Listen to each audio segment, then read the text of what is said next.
अरे बैठ जाओ, राम मंदिर का पैसा खाते हो। अरे राम मंदिर में घोटाला करते बैठो। अरे राम मंदिर का चंदा खाते हो। अरे चंदा चोरो बैठो, चंदा चोरो बैठो, चंदा चोरो बैठो, बैठो चंदा चोरो। आप तो वो लोग हैं जिन्होंने प्रभु श्री राम के मंदिर में भी घोटाला किया। मान्यवर, प्रभु श्री राम के मंदिर के जमीन में घोटाला किया। मैं कागज दूंगा सर, मैं कागज दूंगा। कर दिया मैंने। ये लोग राम मंदिर में घोटाला करने वाले लोग हैं। राम मंदिर की जमीन का चंदा खाने वाले लोग हैं सर। ये लोग 2 करोड़ की जमीन 5 मिनट में 18 करोड़ में बेची सर इन लोगों ने। 16.5 करोड़ का घोटाला किया, 18.5 करोड़ में जमीन बेची। ये राम मंदिर में घोटाला करने वाले लोग हैं सर। मान्यवर, मान्यवर, अरे प्रभु श्री राम के नाम का पैसा खाते हो तुम लोग। न मेरा है न तेरा है, ये हिंदुस्तान सबका है। नहीं समझी गई ये बात तो नुकसान सबका है।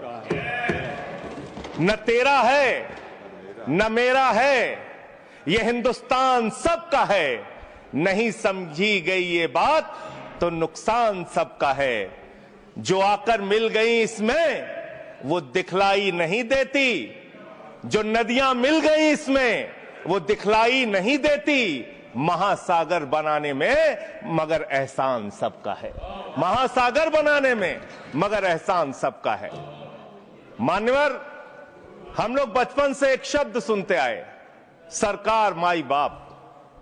सरकार माई बाप यानी कि जो सरकार होती है वो लोगों की माई बाप होती है। मां की तरह ख्याल रखती है, पिता की तरह ख्याल रखती है। लेकिन अगर कोई सरकार अपने बच्चों को उसका गला घोटने पे उतारू हो जाए तो वो फिर सरकार निष्पक्ष सरकार नहीं है। नहीं है मान्यवर, वो सौतेली मां है। वो सौतेली मां है, उसका व्यवहार सौतेला है। और आज आप जो काम कर रहे हैं इस बिल के माध्यम से, आप बाबा साहब डॉक्टर भीमराव अंबेडकर जी के द्वारा लिखे गए संविधान की हत्या कर रहे हैं।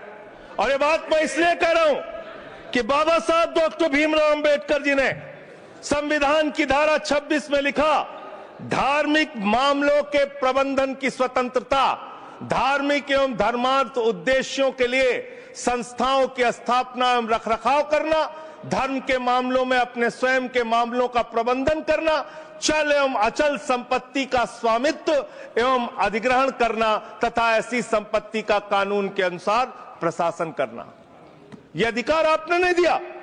यह अधिकार किसी भारतीय जनता पार्टी के लोगों ने नहीं दिया। यह अधिकार बाबा साहब डॉक्टर भीमराव अंबेडकर जी के द्वारा लिखे गए भारत के संविधान ने दिया। मानकर और आप उस संवैधानिक अधिकार को छीन रहे हैं एक गैर संवैधानिक बिल लाके। क्या क्या लिखा इस कानून के अंदर आपने, किस तरीके से आपने इस संविधान की हत्या करने का काम किया। आप बड़ी बड़ी बातें कर रहे हैं। ये सरकार कह रही है कि ये कानून हम मुसलमानों के भले के लिए आ रहे हैं।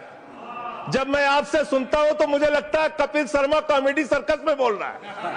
आप मुसलमानों का भला कर रहे हैं, आप मुसलमानों का भला कर रहे हैं। दोनों सदन में एक भी सदस्य, दोनों सदन में सिर्फ एक सदस्य गुलाम अली को छोड़ के एक भी सदस्य आपका मुसलमान नहीं है। आप मुसलमानों का भला कर रहे हैं, आप मुसलमानों का भला कर रहे हैं। पूरी सरकार में एक मंत्री आपका मुसलमान नहीं है, आप मुसलमानों का भला कर रहे हैं। 2 नेता अपने घरों में आपने बैठा दिया, मुख्तार अब्बास नकवी, शहनवाज हुसैन, दोनों की राजनीति आपने खत्म कर दी। आप मुसलमानों का भला कर रहे हैं, आप मुसलमानों का भला कर रहे हैं, आप मुसलमानों का भला कर रहे हैं। अरे सुनना सीखो, सुनना सीखो पहले। मान्यवर,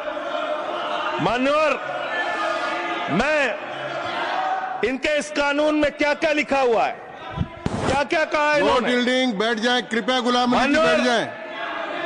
धार्मिक संपत्तियों को यह बिल कब्जा करने की नापाक कोशिश है। इतनी और धार्मिक संपत्तियों को सदन में इतनी कब्जा करने के लिए सदन में इतनी शांति है कि आराम से आप बोलोगे तो आराम से बोल रहा हूं सर। हाँ। आप बैठे हैं तो आपको देख के वैसे ही आराम आ जाता है। आपको देख के मैं वैसे ही आराम में रहता हूं सर। आप जब है आपका संरक्षण है तो आराम से ही बोल रहा हूं। बोलिए बोलिए। मान्यवर, मान्यवर, धार्मिक संपत्तियों को कब्जा करने की एक कोशिश है। इसलिए इस बिल पर न हिंदू को खुश होना चाहिए, न सिख को खुश होना चाहिए, न ईसाई को खुश होना चाहिए, न जैन को खुश होना चाहिए, न बौद्ध को खुश होना चाहिए, क्योंकि नंबर सबका आएगा।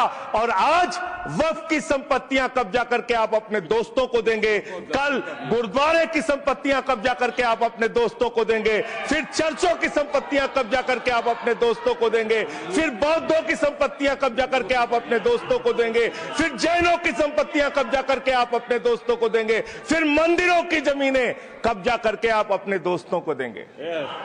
आप तो वो लोग हैं जिन्होंने प्रभु श्री राम के मंदिर में भी घोटाला किया। मान्यवर, प्रभु श्री राम के मंदिर के जमीन में घोटाला किया। मैं कागज दूंगा सर, मैं कागज दूंगा। कर दिया मैंने। ये लोग राम मंदिर में घोटाला करने वाले लोग हैं, राम मंदिर की जमीन का चंदा खाने वाले लोग हैं सर। ये लोग 2 करोड़ की जमीन 5 मिनट में 18 करोड़ में बेची सर इन लोगों ने। 16.5 करोड़ का घोटाला किया, 18.5 करोड़ में जमीन बेची। ये राम मंदिर में घोटाला करने वाले लोग हैं सर। मान्यवर, अरे प्रभु श्री राम के नाम का पैसा खाते हो तुम लोग। अरे बैठ जाओ, राम मंदिर का पैसा खाते हो। अरे राम मंदिर में घोटाला करते हो, बैठो। अरे राम मंदिर का चंदा खाते हो। अरे चंदा चोरो बैठो, चंदा चोरो बैठो, चंदा चोरो बैठो, बैठो चंदा चोरो, चंदा चोरो बैठ जाओ। चंदा चोरो तुम लोग चंदा चोरो, चंदा चोरो तुम लोग, चंदा चोरो, चंदा चोरो, चंदा चोरो बैठो। 1 मिनट को प्लीज। चंदा चोरो बैठो। सभापति महोदय, Shri Gajendra Singh ji. Sir, I am not dealing sir, I am not dealing. सदस्य ने चंदा चोरी किया इन्होंने, राम का पैसा खाया, करने वाले राम का पैसा खाया सर इन्होंने। राम मंदिर का विषय, राम मंदिर में चंदा चोरी किया इन्होंने। चंदा चोर है सर ये लोग। इन्होंने प्रभु श्री राम का चंदा खाया। कृपया बैठ जाए। चंदा चोरी किया सर। कृपया बैठ जाए। राम मंदिर के संबंध में सर राम मंदिर के संबंध में कहे गए सभी शब्दों को मैं कार्रवाई से निकाल रहा हूं, कार्रवाई से निकाल दिए। 2 करोड़ की जमीन 18.5 करोड़ में खरीदी इन लोगों ने। 2 करोड़ की जमीन अयोध्या में 18.5 करोड़ में खरीदी। मान्यवर, कृपया मान्यवर, मेरा टाइम बचाया जा सर। मान्यवर, टाइम पॉज कीजिए सर, टाइम पॉज कीजिए, बैठाइए इनको। Point of order, point of order allow sir. I am not dealing sir. Point of order, Bhupendra Yadav please sit down.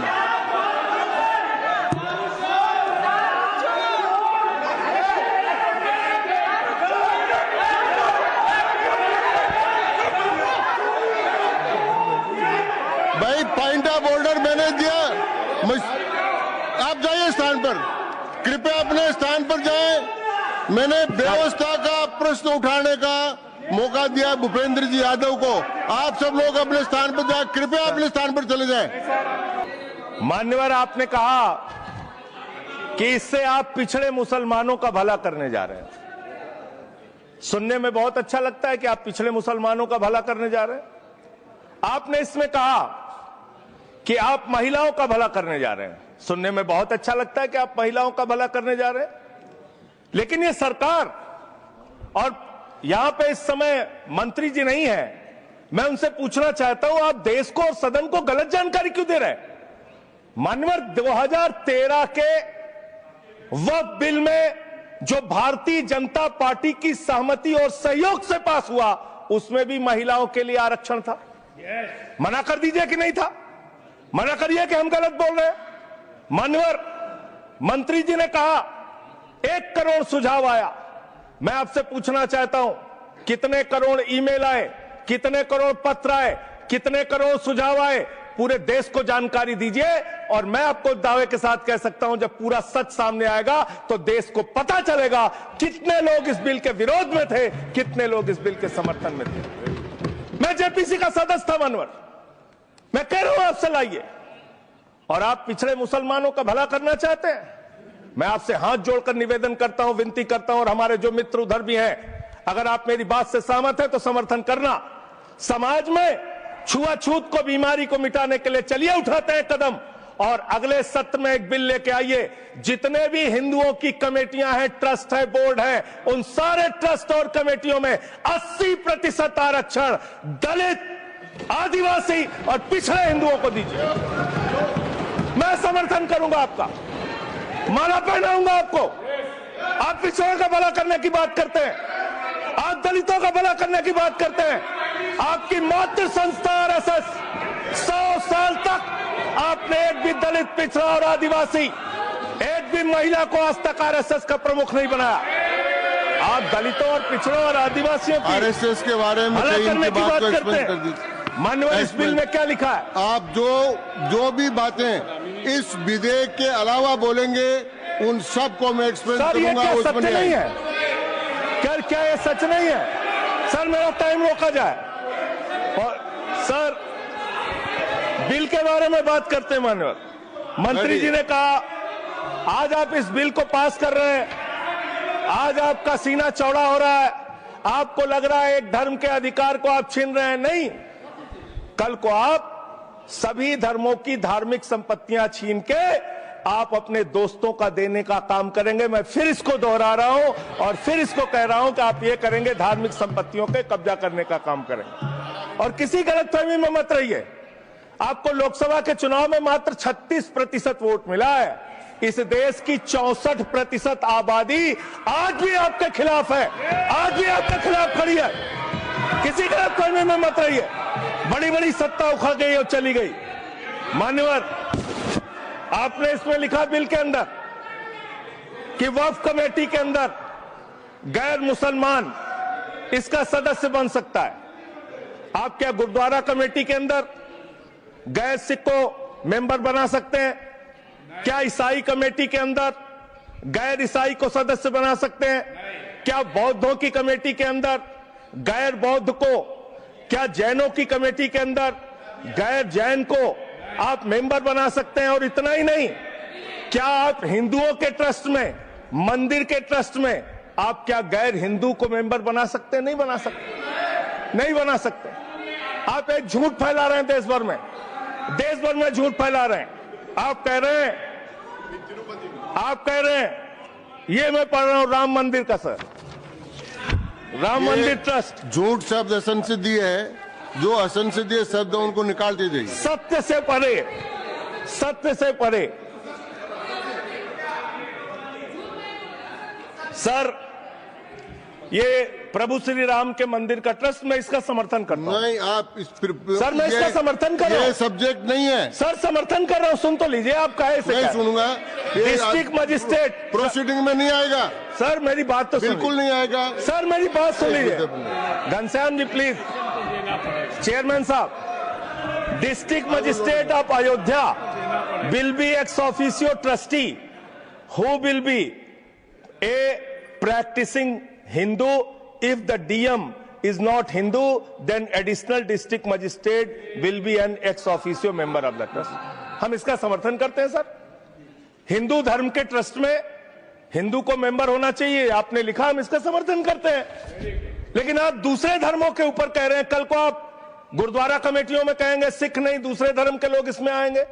कल को आप जैन कमेटियों में घुसड़ेंगे, बौद्धों की कमेटियों में घुसड़ेंगे। ये बात गलत है, ये पूरी तरीके से गलत है। और आज पूरे देश को आप बताइए, मान्यवर, पूरे देश को आप बताइए, 2009 में आपने अपना घोषणा पत्र जारी किया था, मैनिफेस्टो। ये मैनिफेस्टो आपका लेके आया हूं, ये तो आपका डॉक्यूमेंट है, मेरे घर नहीं बना। इस मैनिफेस्टो में लिखा है इन्होंने कि 2009 के मैनिफेस्टो में लिखा है कि वक्फ की जमीनों पर जो अवैध कब्जे हुए हैं, के.आर. रहमान की कमेटी की रिपोर्ट के हिसाब से हम मुस्लिम धर्म गुरुओं के साथ बातचीत करके उसको खाली कराने का काम करेंगे। कितना दोहरा चरित्र है आपका। आपने कहा वक्फ की जमीनों को खाली कराने का काम करेंगे जिसपे कोई और कब्जा कर रखा है। मान्यवर, एक और बात, सुप्रीम कोर्ट के अंदर आप कह रहे हो कागज चाहिए, कागज चाहिए। मंत्री जी ने कहा कागज चाहिए। मंत्री जी, आपको कागज की बहुत जरूरत होती है, कागज आपको चाहिए। आपकी सरकार ने 2020 में, ये पूरे देश को देखना चाहिए, पूरे देश को सर, 2020 में मैं जेपीसी का मेंबर था, एक कागज वहां मिला हमें 2020 में सुप्रीम कोर्ट में। सर आप, मेरी बात नहीं आ रही सर मेरी बात नहीं आ रही। 2020 में मान्यवर इस भारत की सरकार ने, मोदी जी की सरकार ने शपथ पत्र दिया सुप्रीम कोर्ट में। से क्या लिखा हुआ है? 99% वक्फ की संपत्तियां डिजिटाइज हो चुकी हैं। मुख्तार अब्बास नकवी साहब आपके मंत्री थे, उनका बयान है 100% वक्फ की संपत्तियां डिजिटाइज हो चुकी हैं। तो जब आप सारी संपत्तियां डिजिटाइज कर चुके हैं, सब कुछ ऑनलाइन कर चुके हैं वामसी पोर्टल में, सारे कागजात जांच चुके हैं, तो क्या आप फसाद कराने के लिए फिर से कागज मांग रहे हैं? फसाद कराने के लिए आप फसाद कराने के लिए कागज मांग रहे हैं? आप फसाद कराने वाले हिंदू हैं, हम सौहार्द फैलाने वाले हिंदू हैं। यह बुनियादी फर्क है, यह बुनियादी फर्क है आप में। आप देश भर में फसाद, नफरत, लड़ाई, झगड़ा कराने का काम करते हैं। मान्यवर, मैं अंत में आप लोगों से सिर्फ एक ही बात कहना चाहता हूं कि आज सच्चर कमेटी की रिपोर्ट की बात कही गई और कहा गया 12,000 करोड़ की आमदनी हो सकती थी। एक सुझाव मैं पूरे सदन की तरफ से इस सरकार को देना चाहता हूं। 12,000 करोड़ की आमदनी की चिंता है वक्फ की, करोड़ों मुसलमानों की चिंता है आपको। एक अपने दोस्त को पकड़ के लाइए, नीरव मोदी को 20,000 करोड़ वसूलिए, 12,000 करोड़ वक्फ को दीजिए, 8,000 करोड़ अपने पास रखिए। 8,000 करोड़ का आपको मुनाफा होगा, 12,000 करोड़ वक्फ को दे दीजिए, करोड़ों मुसलमानों का भला हो जाएगा। मान्यवर, अंतिम बात कह के आपने कहा सच्चर कमेटी की रिपोर्ट से 12,000 करोड़ की आमदनी की बात कही गई है। अर्ध सत्य मत बोलिए, पूरा सत्य बोला कीजिए। सुविधाजनक सत्य मत बोलिए, पूरा सच बोला कीजिए। मंत्री जी, इसमें लिखा हुआ है सच्चर कमेटी की रिपोर्ट में कि भारत की सरकार ने, राज्यों की सरकार ने अलग अलग राज्यों में, अलग अलग जगहों पे 365 वक्फ की संपत्तियां कब्जा कर रखी हैं। आप उसके बारे में नहीं बताते, आप अर्ध सत्य बोलते हैं। मैं तो जेपीसी का मेंबर रहा हूं, मुझे सब पता है। तो इसलिए मान्यवर, आप फैला रहे हैं झूठ। ट्रिब्यूनल के फैसले, बस खत्म सर, खत्म। असत्य, सत्य से परे मान्यवर, सत्य से परे मान्यवर। ट्रिब्यूनल के लिए आप कह रहे हैं उसको अपील नहीं की जा सकती। हाई कोर्ट का फैसला ट्रिब्यूनल के फैसले के खिलाफ आया है, सुप्रीम कोर्ट का फैसला ट्रिब्यूनल के फैसले के खिलाफ आया है। आपने कहा 5 साल का प्रैक्टिसिंग मुस्लिम होना चाहिए। कैसे प्रैक्टिसिंग मुस्लिम तय करेंगे सर? आप क्या मुसलमानों के घर में सीसीटीवी का कैमरा लगाएंगे? कौन नमाज पढ़ रहा है, कौन नमाज नहीं पढ़ रहा है, कौन मुसलमान है, कौन मुसलमान नहीं है? आपने मान्यवर ऐसे प्रावधान इसमें रखे हैं जो बड़े अजीब हैं, जो अपने आप में ये बताते हैं कि आपकी मंशा सिर्फ देश में झगड़ा कराने की है, नफरत फैलाने की है, फसाद कराने की है। आपकी मंशा कहीं भी मुसलमानों का या किसी वर्ग का भला करने की नहीं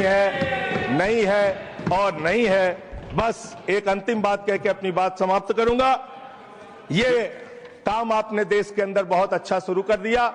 आप एक काम करते हैं, देखो मुसलमानों को ठीक कर रहा हूं, दूसरी तरफ महंगाई बढ़ रही है, नुकसान हिंदुओं का। 94 लाख करोड़ रुपए शेयर बाजार में डूब रहा है, नुकसान हिंदुओं का। 11 लाख बच्चे स्कूलों से बाहर निकल गए, नुकसान हिंदुओं का। तो मुसलमानों को ठीक करने के नाम पर आप नुकसान देश के करोड़ों हिंदुओं का भी कर रहे हैं। इसलिए ये सब बातें करके देश में आप नफरत फैला के ये सब झगड़े फसाद के काम मत कीजिए। और अंत में आपसे एक ही बात कहना चाहता हूं, अभी भी वो मौका है इस बिल को जो गैर संवैधानिक है, जो बाबा साहब के संविधान के खिलाफ है, इसको वापस लीजिए। धन्यवाद।